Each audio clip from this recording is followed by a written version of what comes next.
C'est la 9e leçon aujourd'hui et je ne suis pas en avance. Je vais donc poursuivre aujourd'hui l'examen de cette figure de la diffamation et du duel, qui est une grosse figure dans cet examen de la littérature comme sport ou de la guerre littéraire au XIXe siècle. J'ai montré la semaine passée comment la notion de diffamation s'était substituée à celle de calomnie dans la loi française en 1819, avec cette grande différence. Dans la calomnie, il y a l'idée de mensonge, de fausseté. Dans la diffamation, les faits qui portent atteinte à l'honneur et à la considération d'une personne peuvent être aussi bien faux que vrais. Et afin de faire régner la paix, eh bien, la preuve n'est pas possible. Ce couple de la diffamation et du duel est à mes yeux le symptôme de l'incapacité qui a été celle de l'État à asseoir sa souveraineté au XIXe siècle. Ses prérogatives régaliennes, comme on dit. Et je citais Max Weber avec l'idée que l'État doit revendiquer le monopole de la violence légitime. Je crois que la persistance du duel comme résolution de la diffamation est bien la preuve de l'absence de ce monopole régalien au XIXe siècle. C'est un signe de la concurrence de la justice privée, comme le duel judiciaire ou les guerres privées de l'Ancien Régime jusqu'à l'absolutisme. Alors bien sûr, la calomnie reste le terme courant au XIXe siècle.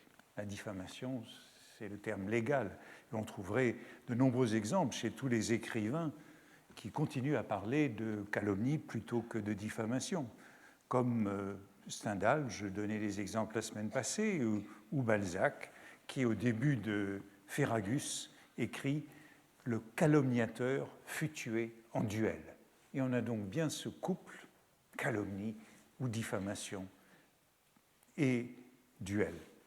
Alors la semaine passée, j'ai insisté sur ce moment, le printemps de 1819, où la diffamation était introduite. Et aujourd'hui, je voudrais montrer qu'il y a une simultanéité très exacte entre les débats à la Chambre sur le projet de loi relatif au délit de presse, donc sur la diffamation, et une proposition de loi sur le duel. Alors cette contemporanéité, plus tard, elle sera interprétée comme une corrélation. Mais sur le moment, je crois qu'il n'y a ni corrélation, ni causalité entre ces deux débats qui sont exactement contemporains. Le duel n'est pas évoqué dans le débat sur la loi sur la presse. Je vous rappelle que presse, ça veut dire tout ce qui est imprimé. Et la presse est à peine évoquée dans le débat sur la proposition de loi sur le duel, et elle est évoquée justement pour écarter le lien. C'est seulement après coup, quelques années plus tard, que diffamation et duel sont liés. Alors, qu'est-ce qui se passe en 1819 ? Eh bien, il y a une proposition d'un député, Jean-Claude Clausel de Couzergues. C'est un ami de Chateaubriand. Il est souvent question de lui dans les Mémoires d'Outre-Tombe. C'est un émigré qui a fait partie de l'armée de Condé et qui a été député dans le corps législatif sous l'Empire, puis qui est député ultra sous la Restauration. Et il fait une proposition en avril 1819 d'une loi sur le duel, en faisant valoir que depuis la Révolution, il n'y en a plus. Les édits de l'Ancien Régime ont été abolis. Et du coup, depuis 1791, le duel n'est plus ni un crime ni un délit, il n'a pas été introduit dans le Code de 1791, il n'existe pas dans le Code pénal de 1810, et les seuls articles qui seraient applicables au duel dans le Code pénal, ce sont les articles sur l'homicide volontaire. Mais l'homicide volontaire, c'est un crime qui aurait une sanction beaucoup trop élevée pour les cas de duel. Le résultat, c'est que quand un duelliste est poursuivi pour homicide et condamné par une cour royale, eh bien, c'est systématiquement cassé par la Cour de cassation, puisque le crime ou le délit ne figure pas au Code pénal, et c'est une atteinte à la séparation des pouvoirs. Donc, au nom de la séparation des pouvoirs, puisqu'il n'est nulle part question de façon explicite du duel dans le Code pénal, eh bien, cela interdit au juge d'intervenir en l'absence d'une loi. Et ce député, Clausel de Couzergues, parle donc d'anarchie partielle. Nous sommes dans un régime d'anarchie partielle, d'usurpation des droits de la puissance publique, puisqu'il s'agit de justice privée. Et Clausel supplie le roi de faire présenter une loi. Alors il y a plusieurs cas récents qui ont été donc des morts à la suite de duels pour lesquels la justice ne peut rien. Et son argument, au fond, est très proche de celui du sociologue Max Weber, puisqu'il dit « Une des principales parties du pouvoir souverain est de rendre justice à chacun, de sorte que tout duel est un attentat contre l'autorité du magistrat, souverain ou subalterne. » Tout duel porte atteinte à ce monopole de la violence légitime qui est celui du souverain. Une commission est donc nommée pour préparer une loi et le rapport est confié à un personnage important puisqu'il s'agit du baron Pasquier.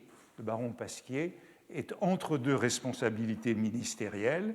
Il a été ministre de la Justice dans le ministère Richelieu et quelques mois plus tard, il sera ministre des Affaires étrangères sous le gouvernement de Decazes. Donc c'est un personnage important, c'est une question importante, et il se déclare pour ce qu'il appelle la répression modérée du duel.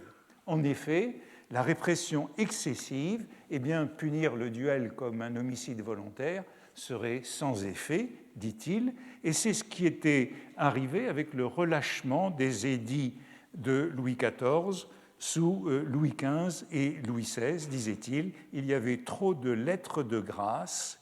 On obtenait des lettres de grâce pour des duels qui passaient pour des rencontres. Alors il faut faire la distinction entre le duel et la rencontre.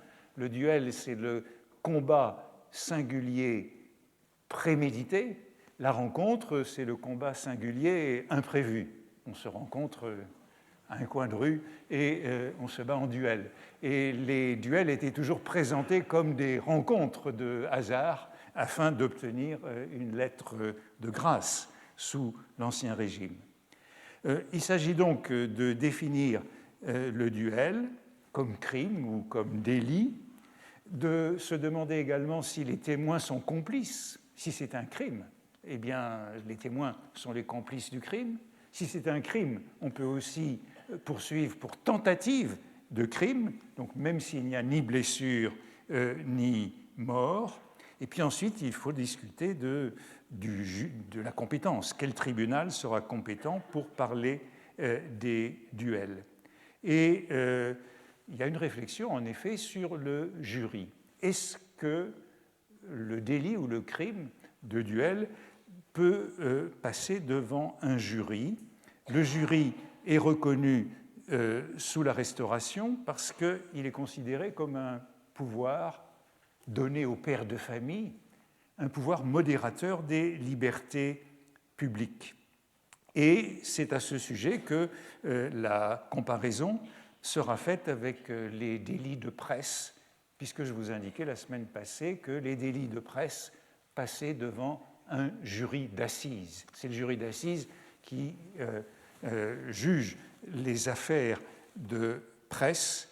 C'est une mesure libérale de la Restauration. et c'est après coup seulement qu'on comparera ces deux délits et la compétence du jury d'assises. C'est dans un livre important d'Eugène Cauchy. Eugène Cauchy, c'est le secrétaire de la Chambre des Pairs, l'archiviste de la Chambre des Pairs, et c'est le frère du mathématicien. Et il écrit un grand livre sur le duel en 1846, sous la monarchie de Juillet, où il insiste beaucoup, c'est lui qui insiste énormément sur ces rapports entre liberté de la presse et duel. Et il écrit « Déjà, le jury avait fait sa première conquête dans le domaine de la politique en obtenant, par les lois sur la presse, l'attribution presque exclusive des délits de presse lorsque la commission chargée de faire un rapport sur la proposition de M. Clausel de Couzerc fut conduite à examiner la question de savoir à quelle juridiction la connaissance des duels pourrait être renvoyée. Faudrait-il, comme les délits de presse, renvoyer les duels à un jury d'assises, c'est-à-dire un jury non pas de juges, mais de pères de famille. En réalité, quand on regarde le rapport de Pasquier en 1819, eh bien Pasquier ne considère pas du tout que le jury d'assises conviendrait pour le duel, et voilà ce qu'il écrit. Conviendrait-il de détruire en quelque sorte, pièce à pièce, l'ordre établi dans nos juridictions? Vous y avez déjà apporté un changement notable relativement au délit de presse. Sans doute ce changement a été justifié à vos yeux par de grands motifs d'intérêt public. De semblables motifs se rencontreraient-ils ici? Pour les délits de presse, il était possible d'entrevoir une sorte de lutte entre les écrivains et les agents de l'autorité, et dès lors, on a cru devoir donner au premier la garantie qui résulte des débats devant le jury. L'idée que tout ce qui concerne la presse, l'imprimerie, eh bien, il faut le confier à un jury de pères de famille. Rien de semblable ne se présente pour les duellistes. On ne peut craindre aucune passion dans les poursuites dirigées contre eux. On devrait plutôt redouter une sorte de mollesse dont les temps passés n'ont offert que trop d'exemples. Les jurés seraient-ils plus que des juges à l'abri de ce dernier inconvénient?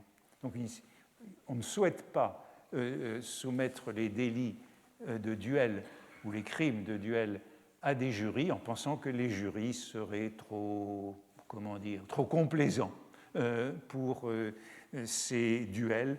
Et Cauchy le commente en disant « Les pères de famille n'oseront pas condamner pour duel parce qu'ils pensent que leurs fils, bientôt, commettront eux aussi des duels, se compromettront dans des duels. » Autrement dit, il ne suffit pas de définir le meurtre commis dans un combat singulier comme un crime d'homicide.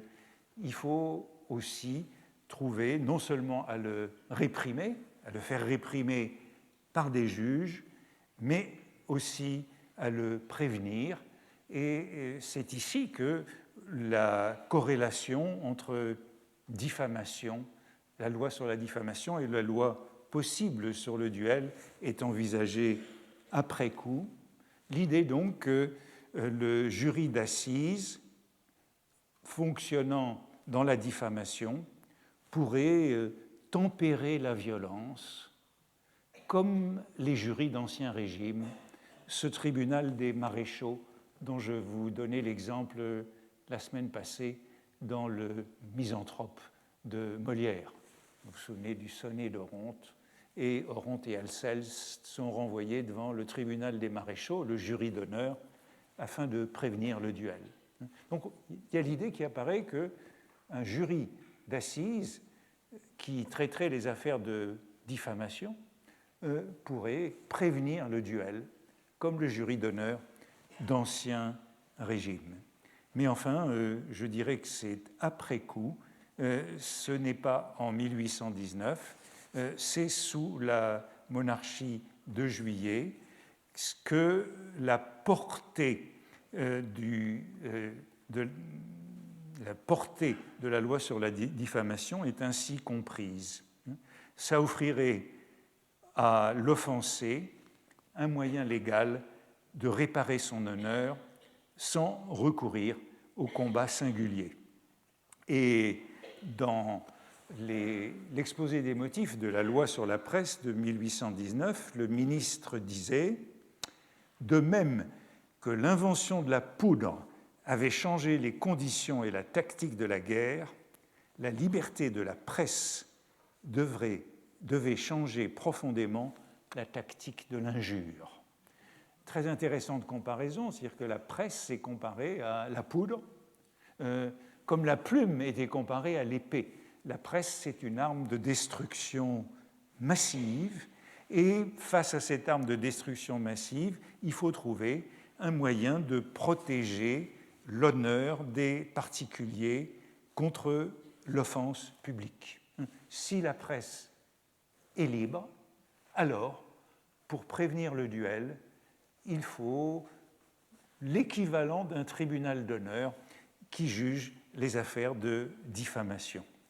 Et je dirais que c'est donc bien après coup de ces débats, où il y a une simple simultanéité des deux discussions à la Chambre, que l'on peut réfléchir à une corrélation naturelle entre répression des duels et répression de la diffamation et de l'injure.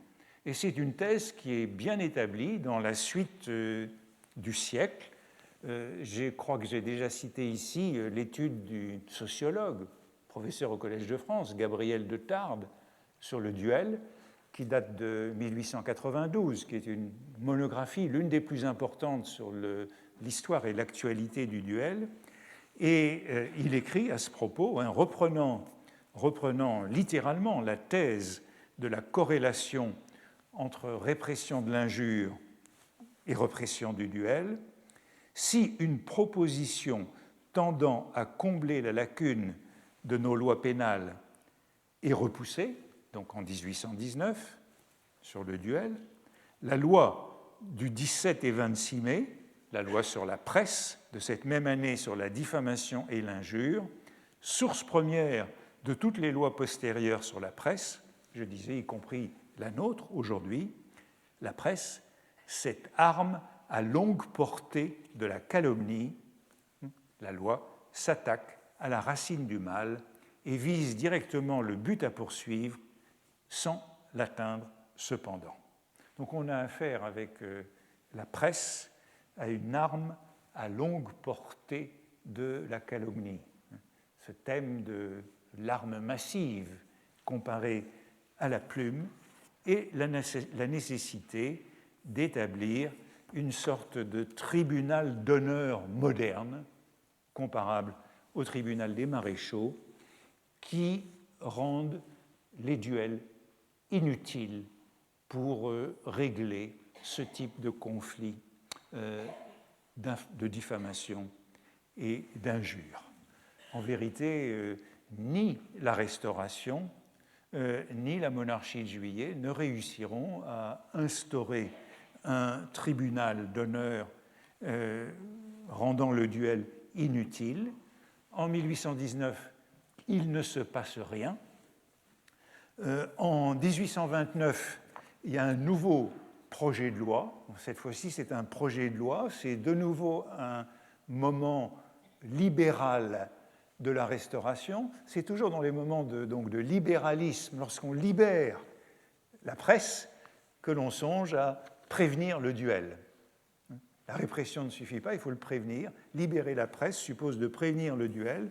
Donc il y a un projet de loi du ministre de la Justice, Portalis, et c'est là aussi une coïncidence, une nouvelle coïncidence avec la loi sur la presse, puisque le ministre Portalis veut abolir la loi répressive, la fameuse loi de justice et d'amour qui avait imposé à la presse le droit de timbre et le dépôt préalable.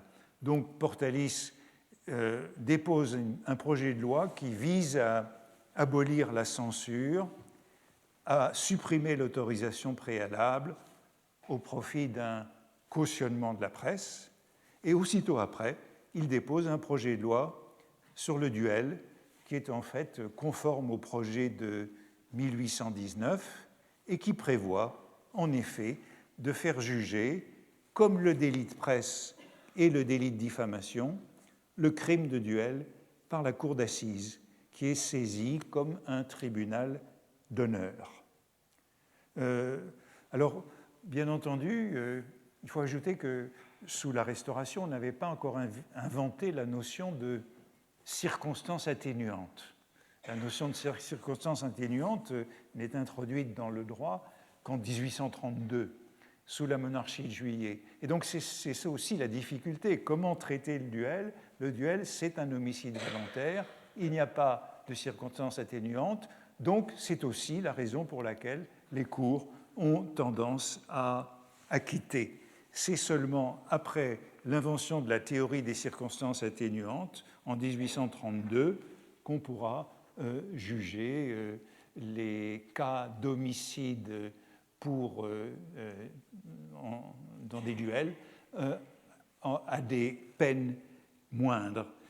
Cette loi de Portalis en 1829, elle est adoptée par la Chambre des Pairs en mars 1829, mais comme vous le savez, le régime se durcit aussi bien sur la presse que sur autre chose dans les derniers mois de la Restauration, et puisqu'il n'y a plus de liberté de la presse, eh bien, il n'y a plus véritablement besoin de lois qui servent à prévenir le duel, et la loi qui est adoptée par la Chambre des Pairs ne sera jamais discutée à la Chambre des députés avant juillet 1830. Et puis 1830, c'est une nouvelle épidémie de duels, comme le montrent ces statistiques qui figurent dans l'article de Tarde, qui sont assez intéressantes puisqu'elles nous montrent le nombre des morts par duel entre 1827 et 1843 en France. Vous voyez qu'on est à la fin de la Restauration, en 1828, à 29 morts au moment où on souhaite une loi qui prévienne le duel. Vous voyez qu'il y a une période très agitée, comme l'appelle Tarde, qui correspond au début de la monarchie de Juillet, 25 morts, 28 morts, 32 morts en 1833, on verra pourquoi tout à l'heure. Et puis, à partir de 1837, j'aurai peut-être l'occasion de dire pourquoi, une baisse du nombre des morts, 1839, 6 morts, 3, 6, 7, 6 par an. Évidemment, ce n'est pas beaucoup, mais il faut souligner que c'est évidemment une atteinte ou un attentat à ce que les députés considéraient comme la souveraineté du magistrat et du souverain. Pourquoi ces lois sur la diffamation ont-elles eu si peu d'effets et pourquoi la manie du duel sous la Restauration s'est-elle à ce point développée et encore plus sous la monarchie de Juillet? Sans doute parce que l'autorité de l'État n'était pas reconnue en la matière, et je voudrais en donner quelques exemples. D'abord, les députés eux-mêmes qui faisaient la loi, et notamment la loi sur la diffamation, se battaient beaucoup en duel. Premier exemple que je voudrais donner, c'est celui d'un duel célèbre qui concerne précisément un homme de lettres, Benjamin Constant. Benjamin Constant se bat en duel le 6 juin 1822. Il y a donc une loi sur la diffamation, mais cette loi sur la diffamation ne sert à rien, avec le marquis Forbin des Issards. Forbin des Issards est lui aussi député. C'est un ancien émigré, député du Vaucluse, colonel, ultra, qui a publié une lettre injurieuse dans deux journaux, deux quotidiens monarchistes, carlistes, La Quotidienne et Le Drapeau Blanc. Le Drapeau Blanc, c'est l'un de ces petits journaux royalistes cités par Balzac dans Illusions perdues. Il a publié, Forbin des Issards, un article le jour même. Et le jour même, ils se battent en duel. Ça va donc très vite dans ce Paris de 1829. 1822, et il se retrouve au bois de Boulogne. Voici le récit dans Le Constitutionnel, journal libéral, Le Constitutionnel. Hier, 6 du courant, juin 1822, M. Benjamin Constant, ayant demandé à M. le colonel Marquis Forbin des Essarts satisfaction pour la lettre insérée par lui dans la quotidienne et le drapeau blanc du même jour, ces deux messieurs, sans autre explication, se sont rendus dans une carrière près du bois de Boulogne, accompagnés, M. le colonel de Forbin des Essarts, par M. le général comte de Béthisy et M. de Chamoin, lieutenant des gardes du corps, M. Benjamin Constant, de M. le général Sébastiani et de M. le comte de Girardin, membre de la Chambre des députés. Vous voyez qu'ils sont tous les deux accompagnés de témoins qui sont véritablement des notables du régime dans les deux cas. Là, s'étant placés à 10 pas l'un de l'autre et s'étant assis à cause de l'infirmité qui empêche M. Constant de marcher, ils ont, au signal donné, tiré un premier coup l'un sur l'autre et se sont manqués. M. Benjamin Constant ayant demandé qu'ils recommençassent, ils ont de la même manière tiré l'un sur l'autre un deuxième coup et se sont manqués de nouveau. Les témoins se sont opposés à ce qu'ils tirassent une troisième fois et ont déclaré que les adversaires devaient être satisfaits. Faut-il ajouter que Louis Stanislas de Girardin, c'est l'un des chefs de l'opposition libérale et c'est l'oncle d'Émile de Girardin qui tuera en duel quelques années plus tard Armand Carrel, grand duel littéraire dont je parlerai peut-être un jour. Bon, ce duel est célèbre non seulement parce qu'il met en cause Benjamin Constant, mais parce que c'est un duel dans des fauteuils.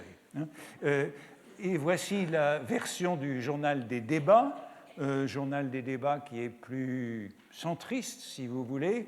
Qu'est-ce qu'elle nous ajoute, cette version? Elle nous montre que le combat a eu lieu, comme il était dit, dans une carrière près du bois de Boulogne, en vérité sur la route de la révolte. Vous vous souvenez de cette route de la révolte dont j'ai parlé l'an dernier à propos des chiffonniers, puisque la route de la révolte qui lie la porte Maillot à la porte Clichy deviendra un repère de la chiffonnerie dans ces carrières dans la seconde moitié du siècle. On a donc un débat entre deux députés, un député d'opposition, Benjamin Constant, d'opposition libérale, mais un député ministériel, Forbin des Essarts, et ultra, mais ministériel. Donc eux-mêmes ne font pas recours à la loi de 1819 sur la diffamation, et si les députés ne la reconnaissent pas, pourquoi les administrés le feraient-ils?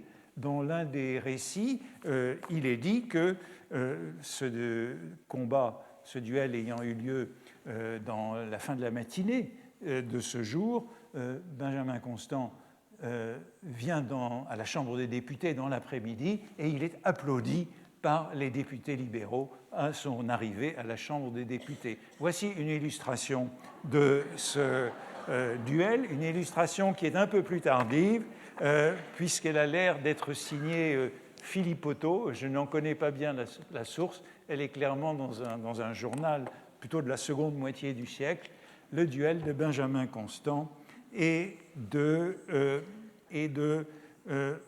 Forbin des Essarts. Duel en fauteuil. Benjamin Constant se déplaçait sur des béquilles depuis plusieurs années et il était donc invalide et néanmoins duelliste. Le second cas que je voudrais évoquer, je dirais encore plus intéressant, et il est contemporain et c'est encore un cas littéraire, c'est le duel qui a lieu en juillet 1825 entre deux généraux de l'Empire, le général comte Philippe de Ségur et le général baron Gaspard Gourgaud. Pourquoi se bat-il en duel en juillet 1825 ? Parce que Philippe de Ségur, le général comte Philippe de Ségur, vient de publier un magnifique livre, un livre très important qui comptera longtemps, l'histoire de Napoléon et de la Grande Armée pendant l'année 1812. C'est l'histoire de la campagne de Russie que Ségur a publiée en novembre 1824. c'est un livre qui aura beaucoup de succès, où la campagne de Russie est racontée de manière épique et romanesque. Et ce livre fera beaucoup parler de lui. C'est un grand événement littéraire, c'est un récit palpitant, c'est un grand succès de librairie, et il y a de nombreuses réactions pour et contre. On se déchire pendant quelques mois à propos de ce livre qui est comparé à l'Iliade. Il est à la hauteur de l'Iliade pour certains, mais il faut comprendre, on est en 1825, c'est donc 10 ans après la fin de l'Empire, c'est de l'histoire immédiate, tous les témoins sont là, tous les témoins interviennent, et donc Gourgaud écrit une réplique qui est publiée en juin 1825 et qui est intitulée Histoire de Napoléon. Napoléon et la Grande Armée en Russie, ou examen critique de l'ouvrage de M. le comte Philippe de Ségur. Alors, il dit qu'il réagit parce que le livre de Ségur, on est déjà à sa 5e édition. Au mois de mai 1825, 5 éditions entre novembre et mai. C'est donc en effet un gros succès de librairie pour un ouvrage qui est comparé à un roman de Walter Scott dans un certain nombre de comptes rendus. Alors la réplique de Gourgaud est extrêmement violente et elle commence dans l'avant-propos par accuser l'auteur d'être un général de cour, un général d'antichambre, comme on dit. Et voici ce qu'il écrit. Il met en cause ses connaissances de stratégie et de tactique, et il dit « Sans doute il serait injuste d'exiger de M. de Ségur, sous le rapport militaire, ce qu'il n'a pas mis dans son livre. Il a bien le rang et le titre de général, mais où en aurait-il acquis l'expérience? Tous ces grades, il les a reçus en remplissant des fonctions civiles, auxquelles l'usage du palais affectait des broderies et des épaulettes. » Bref, c'était un général de cour, et Gourgaud, il faut ajouter que Gourgaud, évidemment, c'est un compagnon de Napoléon à Sainte-Hélène. C'est l'auteur avec Montelon, juste avant, en 1823, des Mémoires de Napoléon à Sainte-Hélène. C'est donc un inconditionnel de l'empereur. Et en vérité, il a été chargé par les inconditionnels de prendre la plume pour répliquer à Ségur. Et il dit, bien sûr, pour tous les soldats de la Grande Armée qui lisent Ségur, ils ne sont pas dupes, mais, précise-t-il, les jeunes lecteurs, donc l'inquiétude c'est que les jeunes découvrent les campagnes de la Grande Armée dans ce livre, les jeunes lecteurs ont pu croire que ce général qui s'érigeait en juge du grand homme avait combattu à ses côtés, tandis qu'il n'avait été employé qu'à faire ses logements. Il préparait, comme elle, tous les deux ont été aides de camp de l'empereur, mais Ségur, c'était l'intendance qui préparait le lit de Napoléon. Et cela, je crois, donne le ton. Il faut rappeler que Ségur est le fils d'une grande famille, puisque son père était ambassadeur à Saint-Pétersbourg sous l'Ancien Régime, avant de devenir grand maître des cérémonies de Napoléon, et que son grand-père était le maréchal de Ségur qui avait signé l'édit de 1781, ce Louis XVI, qui réclamait 4 quartiers de noblesse pour devenir officier.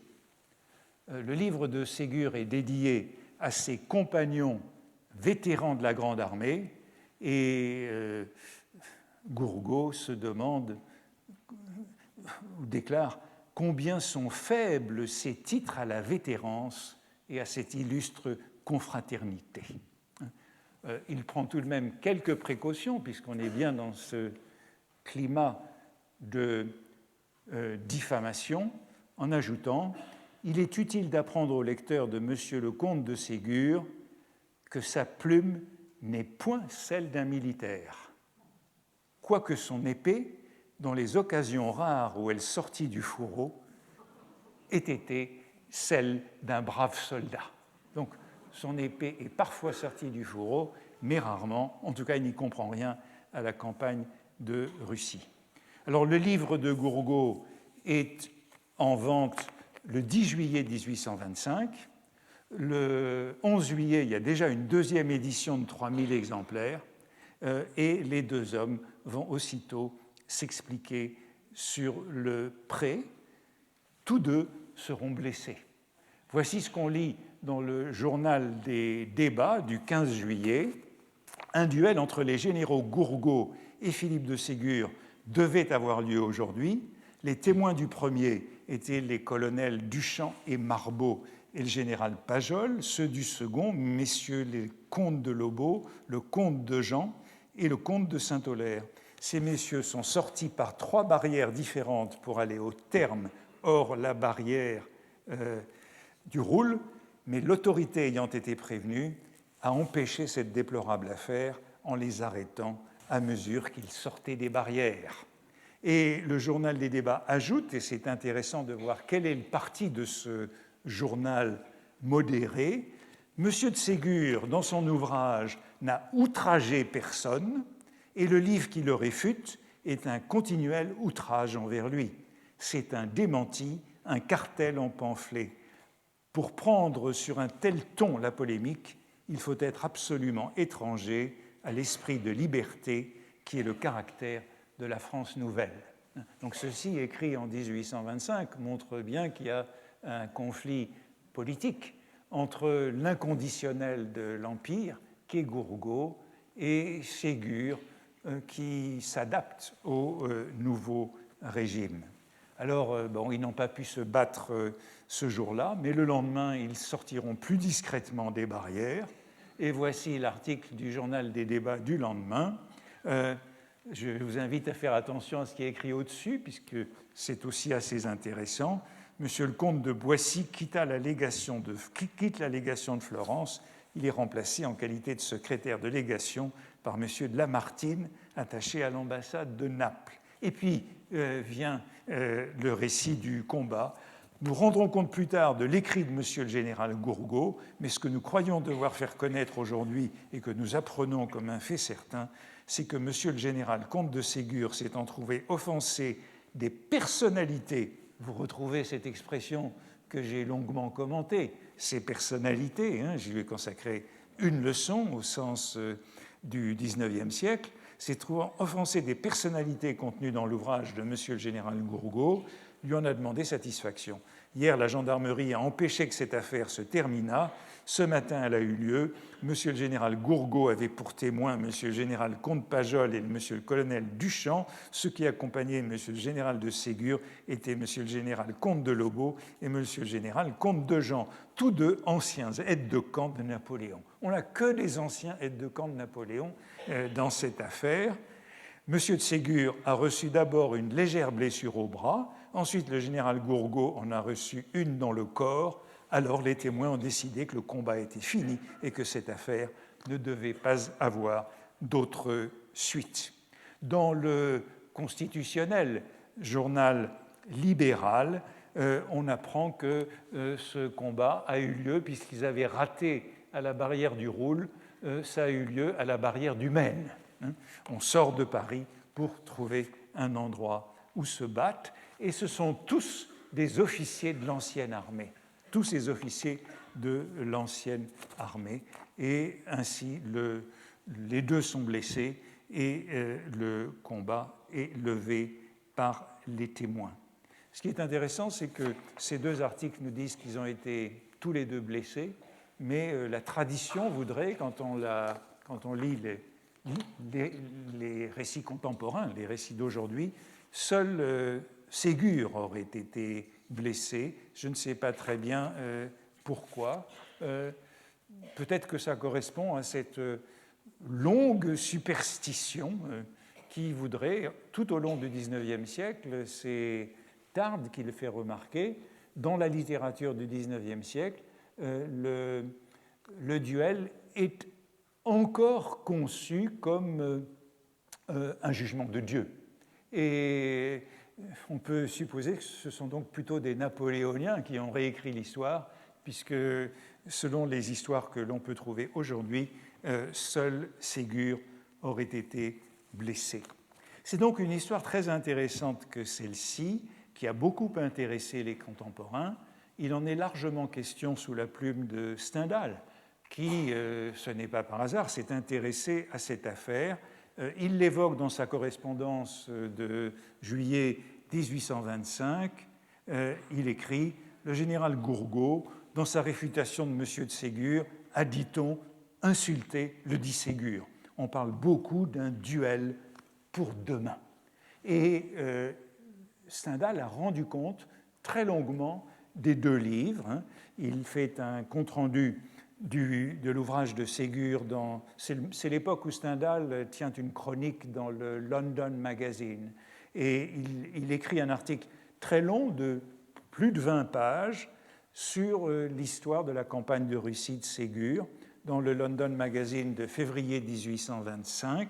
Ce qui l'intéresse dans ce livre, c'est que Ségur y décrit ce que Stendhal appelle les tares morales de l'empereur, qui lui ont fait s'embourber dans cette campagne de Russie, jaloux, haïssant le mérite, et Stendhal va plus loin encore que Ségur, puisqu'il s'en prend au despotisme de Napoléon comme cause de cette défaite. Alors, Stendhal n'est pas dupe, il critique le style romantique de Ségur, emphatique, qui, dit-il, imite Madame de Staël et ressemble, sous la plume de Stendhal, ce n'est pas un compliment, il dit que le style de Ségur est analogue à celui de Chateaubriand, de Lamartine et de Hugo. Il écrit comme Chateaubriand, Lamartine et Hugo. Bon, et puis Stendhal dit aussi qu'il est un petit peu prudent dans son jugement des vivants qu'il faut ménager. Mais, néanmoins, pour Stendhal, il est un écrivain sui generis et son livre, tel qu'il est un chef-d'œuvre. Lorsque, au mois d'août 1825, il rend compte du livre polémique de Gourgaud, dans le même London Magazine, il n'a évidemment aucune sympathie pour cet ouvrage, mais il est intéressant qu'il nous donne le chiffre de vente du livre de Ségur en août 1825. Selon Stendhal, ce serait 22 000 exemplaires. 22 000 exemplaires, c'est énorme. C'est énorme. En 1825, c'est le chiffre qui est atteint par les romans de Walter Scott. Et c'est un ouvrage qui est systématiquement comparé aux romans de Walter Scott. Et Stendhal dit, malgré le puf, vous vous souvenez de ce mot puf, qui entourera l'ouvrage de Gourgaud, selon Stendhal, le puf ne réussira pas à faire vendre 1500 exemplaires du panégyrique de Gourgaud. Stendhal est donc à fond pour Ségur, et on peut penser que l'une des raisons de son intérêt pour le livre de Ségur, c'est qu'il y ait beaucoup question de Daru, son cousin, et que le livre sauve en effet Daru, comme le fait remarquer d'ailleurs Sainte-Beuve. Alors, le jugement de Stendhal, c'est donc que c'est un grand livre, un livre d'un écrivain, et que peu importe qu'il ait été écrit avec un désir de flatter le nouveau régime, ou bien de dire la vérité, puisque c'est l'accusation qui lui est faite. C'est un livre qui recevra, et ainsi que toute cette polémique, l'attention de l'Europe entière. Les articles que je vous ai montrés du journal du débat sont immédiatement traduits à Londres et on trouve, je vous le montre pour mémoire, un récit très détaillé qui est la traduction des articles français dans le London Examiner. On a donc un cas qui me paraît très intéressant, puisque voilà des proches de l'empereur, un fidèle jaloux, Gourgaud, et un homme plus souple, Ségur. On peut remarquer que l'un et l'autre seront sauvés par la monarchie de Juillet après 1830. Tous deux seront faits pairs de France sous le régime de Juillet et tous deux seront faits Grand-Croix de la Légion d'honneur. On peut aussi ajouter que l'un et l'autre laisseront des chefs-d'œuvre plus tard, les mémoires de Ségur et le journal de Gourgaud. Mais c'est évidemment l'histoire de la campagne de Russie de Ségur qui demeurera comme un ouvrage important appartenant au canon littéraire, et on peut souligner qu'en 1862, lorsque Baudelaire est candidat à l'Académie française et qu'il écrit un article polémique sur l'Académie française, il critique la candidature d'Albert de Breuil, alors que son père, le duc de Breuil, siège déjà à l'Académie française, mais, ajoute-t-il, le général Philippe de Ségur a pu s'asseoir à côté de son père, le vieux comte de Ségur. Le général était nourri de Tacite et avait écrit l'histoire de la Grande Armée, qui est un superbe livre. Sainte-Beuve disait exactement la même chose, à la même date, dans son article sur les élections. Le vieux comte de Ségur eut la satisfaction de voir nommer son fils, hautement désigné au choix de tous par l'éclatant et national succès de son beau livre de l'histoire de la Grande Armée en 1812. Beau livre pour Sainte-Beuve, superbe livre pour Baudelaire. Voilà, au fond, pourquoi ces deux héros de la campagne de Russie ne pouvaient pas se porter plainte en diffamation et devaient avoir recours au duel. Aucun jury n'était susceptible de discuter ce cas. La plainte en diffamation était inconcevable. Et je crois que ça nous montre bien comment le régime de la Restauration n'était pas en mesure de faire régner cette paix civile et cette paix littéraire qu'il espérait susciter en condamnant la diffamation.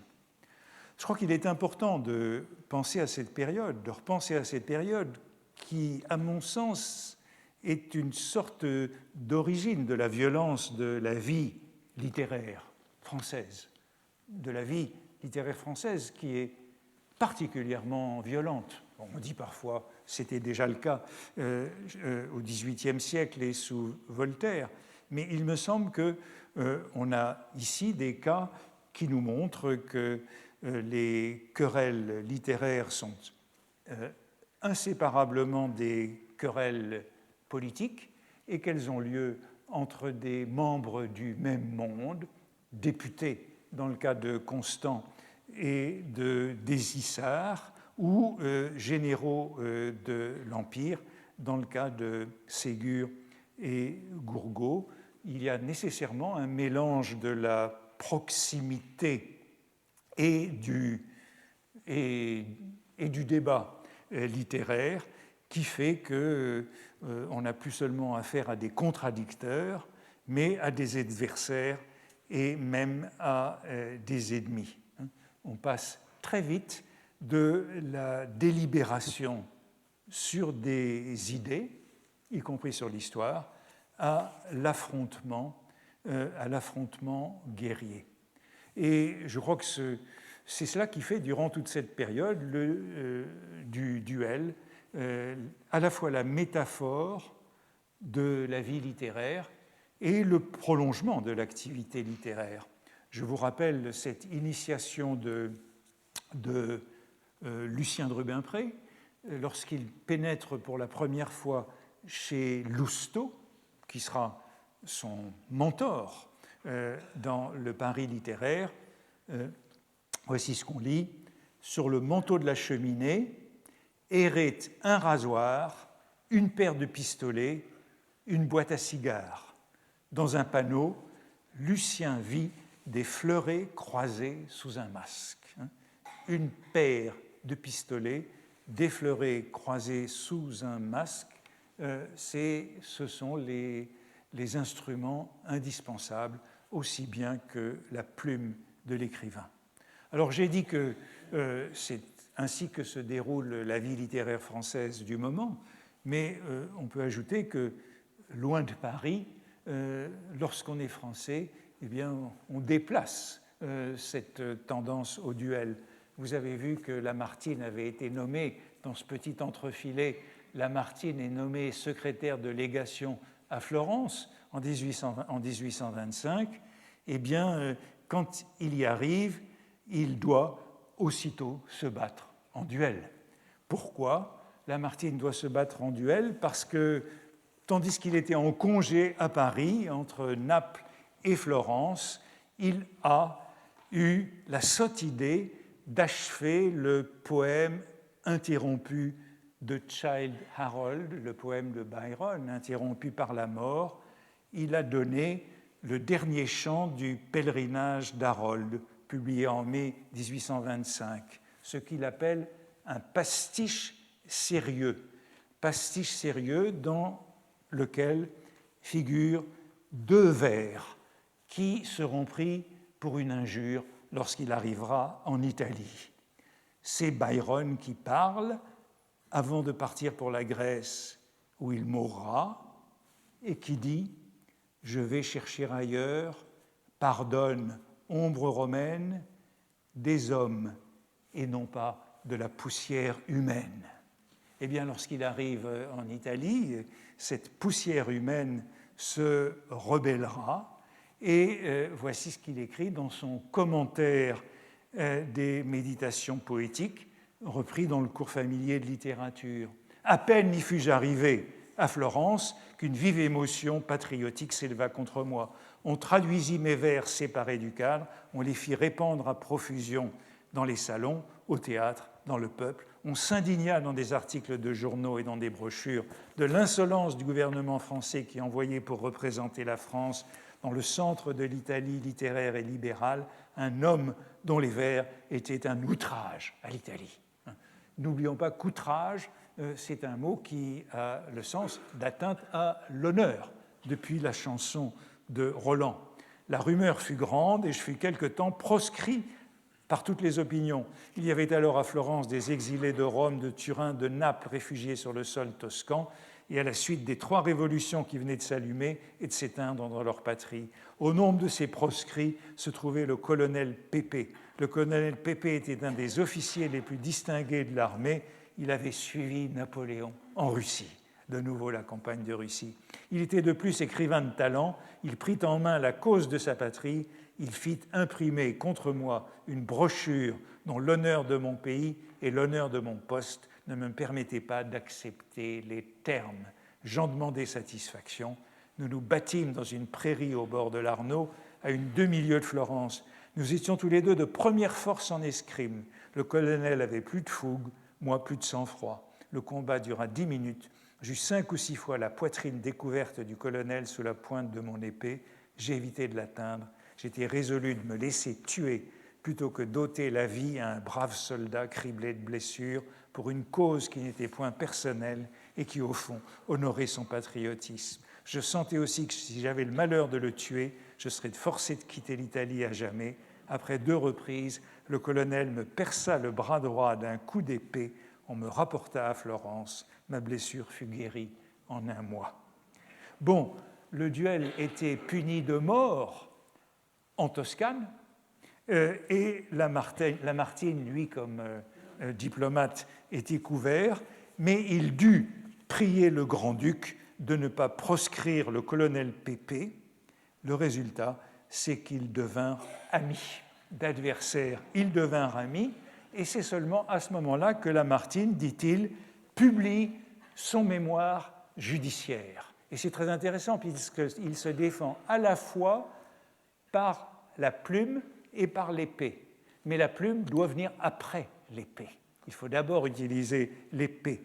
Et il écrit « Je ne voulus plaider de la plume qu'après le jugement de l'épée. » Et n'oublions pas que le jugement de l'épée, c'est un jugement divin encore. Je ne voulus plaider de la plume qu'après le jugement de l'épée, et je ne consentis à publier ma défense que lorsque je pus la signer de la goutte de sang de ce duel d'honneur non personnel mais national. Alors il écrit, donc il se défend par la plume après l'épée, mais si l'épée, comme il le dit, il aurait pu tuer 3 fois Pépée, mais il s'est laissé atteindre pour terminer le combat, eh bien, c'est aussi qu'il se sent en tort. Il a commis une faute, et dans ses mémoires politiques, il donne un récit encore plus long de cet épisode, dans lequel il revient sur ce pastiche sérieux de Byron qu'il avait commis, et cette fois-ci, c'est son combat avec Byron qu'il condamne. S'il est coupable, c'est d'avoir voulu rivaliser avec Byron. C'est cette fois-ci le sens de l'agone que j'avais évoqué chez Harold Bloom. C'est là où est sa faute. J'avais tort, dit-il dans ses mémoires politiques. J'étais digne d'admirer et de pleurer ce grand homme, Byron. Je n'étais pas digne de me mesurer à armes inégales avec son ombre. Le faire parler, c'était prendre l'engagement de l'égaler. Je n'en étais pas capable. Et donc, il a dû se battre de 2 manières. Comme il dit, je résolus d'y répondre à Pépée de 2 manières, par la plume pour le public, par l'épée pour le colonel. Vous voyez que c'est à ajouter au dossier la figure que j'ai évoquée auparavant de la plume et de l'épée, mais je crois que c'est un beau témoignage d'un état d'esprit, d'une mentalité de noblesse d'épée répandue chez les hommes de lettres dans ce moment-là.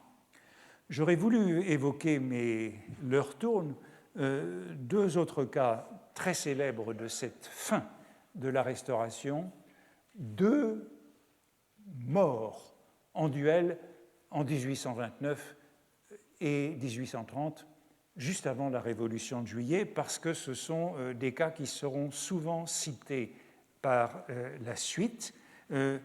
C'est le cas d'un jeune poète, Charles Dauval, qui est mort en 1822 à 22 ans, qui est mort pour un calembour.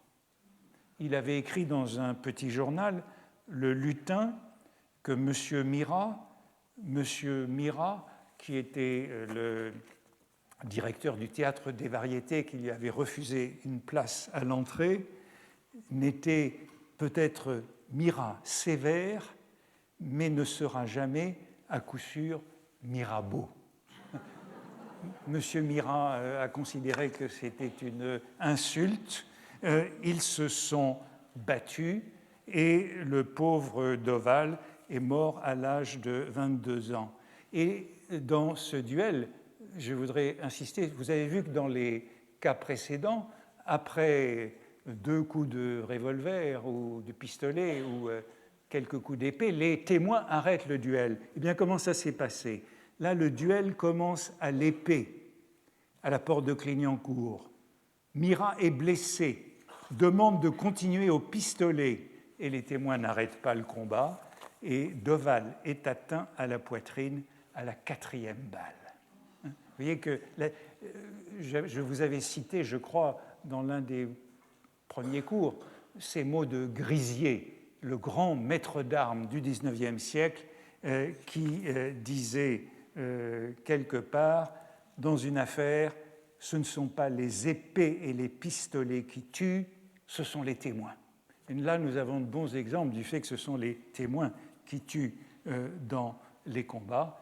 Et voilà ce que disait l'un de ses amis dans la publication de ses poèmes après sa mort en 1830, avec une préface de Victor Hugo, c'est juste avant Hernani. Le journalisme est une arme dangereuse. Journalisme est une arme dangereuse, appelé par sa mission périlleuse à juger les écrits et les actions des hommes, il avait eu le malheur de blesser un amour propre, etc. Bon, il est mort vraiment pour très peu de choses. L'autre cas que j'aurais voulu signaler, c'était celui de Signol. C'est un autre, il est mort juste en juin 1830, à la veille de la Révolution, et c'est un personnage intéressant puisqu'il était l'auteur d'un drame intitulé Le Duel, dans lequel un personnage mourait en duel, ainsi que l'auteur d'une apologie du duel en 1829, au moment où il y avait un projet de loi sur le duel. Et voici ce qu'il disait du duel. On a une défense du duel. Le duel est intimement lié aux grandes qualités et aux plus belles vertus de l'homme civilisé. Il est l'essence de cette législation morale à laquelle ne peut jamais se soustraire le fripon, le lâche, le calomniateur de bonne compagnie que la pénalité établie ne peut souvent atteindre. Donc la pénalité établie, c'est la loi sur la diffamation, et qui tremble devant cette inflexible législation de convention dont il ne saurait dénier la puissance sans se couvrir de honte et d'opprobre. Alors ces deux cas, Deval et Signol, ce sont deux cas qui sont très souvent répétés, évoqués dans la suite du siècle.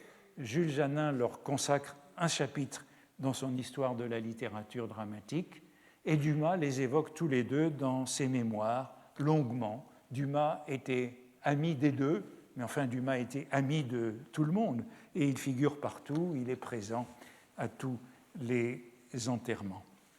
Je voudrais terminer en évoquant quelques instants la figure de Tarde, puisque j'ai dit que Tarde est un personnage, l'étude de la monographie de Tarde sur le duel, publiée en 1892, est un des meilleurs textes sur le duel contemporain. Je crois que j'évoquais la semaine passée ce passage de Tarde, voilà, sur la présence des duels dans la littérature. Si l'on comptait les duels contenus dans les romans, les comédies, les drames qui ont vu le jour en France depuis 10 ans, texte de 1892, donc c'est la décennie des années 1880,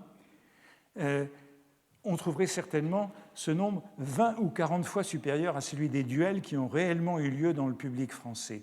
Je ne suis pas aussi sûr que si l'on comptait de même tous les adultères et tous les suicides imaginés par nos romanciers et nos dramaturges, leur chiffre s'éleva beaucoup au-dessus de celui des adultères ou des suicides vrais. Les historiens de l'avenir, si par hasard ils nous jugent d'après notre littérature, nous croirons beaucoup plus breteurs que nous ne le sommes en réalité. Parce que voilà un diagnostic qui montre bien cette particulière affinité de la littérature et du duel. Et la monographie de Tarde de 1892 repose sur un livre qui vient de paraître en 1891, un livre intitulé Annuaire du duel 1880-1889, qui est signé du pseudonyme de Féréus. Féréus, c'est en vérité Édouard Dujardin.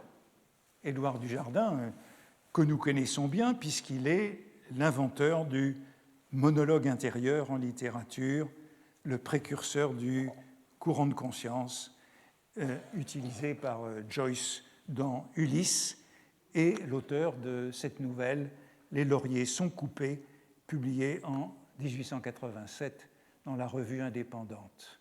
Et je suis, intrigué par le fait que l'auteur, l'inventeur du stream of consciousness, soit l'auteur d'un annuaire du duel 1880-1889, qui est présenté comme le bottin de l'épée et du pistolet, le répertoire des affaires d'honneur. Et dans ce livre, eh bien, l'une des raisons que je trouve, c'est qu'il y a un duel d'Édouard Dujardin lui-même dans le livre de Ferréus, ex-directeur de la revue indépendante, avec M. Victor Joz, collaborateur de la revue indépendante, altercation à la suite de laquelle M. Dujardin se juge offensé. Même si les romans exagèrent, comme dit Tarde, s'appuyant sur les statistiques de ce livre, Tarde montre que 2/3 des duels civils entre 1880 et 1889 sont entre des hommes de lettres. Alors les statistiques valent ce qu'elles valent, tous les duels ne sont pas répertoriés, mais sur 598 duels en 10 ans, vous voyez en gros 60 par an, il y en a 363 qui sont entre des hommes de lettres et 60 entre des hommes politiques. La distinction est sans doute difficile à faire, mais Tarde en conclut: cette prépondérance énorme et presque absorbante du duel littéraire est à remarquer. Et il l'explique ainsi par le fait que la littérature, l'homme de lettres, s'est substitué au clerc du Moyen-Âge et à l'aristocrate de l'Ancien Régime comme directeur des esprits. La classe littéraire, dit-il, a emprunté à la noblesse le goût fashionable et aristocratique du duel, mais en le façonnant à son gré, dirons-nous qu'il est devenu, le duel, le risque professionnel du métier de publiciste, ou bien l'un de ses trucs et de ses moyens de réclame. À la fois risque professionnel de la vie littéraire et moyen de réclame dans cette décennie. La classe des hommes de lettres peut être considérée comme le conservatoire du duel parmi nous, et l'on est autorisé à dire, d'après les chiffres ci-dessous, que si les journalistes ne donnaient pas ce fâcheux exemple au reste de la nation, aucun civil en France ne se battrait plus. Donc c'est la littérature qui entretient le duel, et quand on analyse ces statistiques, eh bien, on s'aperçoit que tous ils se sont battus. Catulle Mendès est cité 7 fois dans cette décennie, Mirbeau 6 fois, parfois c'est comme témoin, non pas comme duelliste, Barrès 4 fois, mais seulement un combat en 1889, et Jean Lorrain, etc. Jean Lorrain qui se battra avec Proust quelques années plus tard et changera 2 balles dans le bois de Meudon. Si bien que j'avais, je dois dire, pas remarqué que dans la revue indépendante, revue symboliste bien connue, on a dans chaque numéro cette publicité, salle d'armes, Baudry, professeur, 10 rue Saint-Lazare, et je suppose que c'était là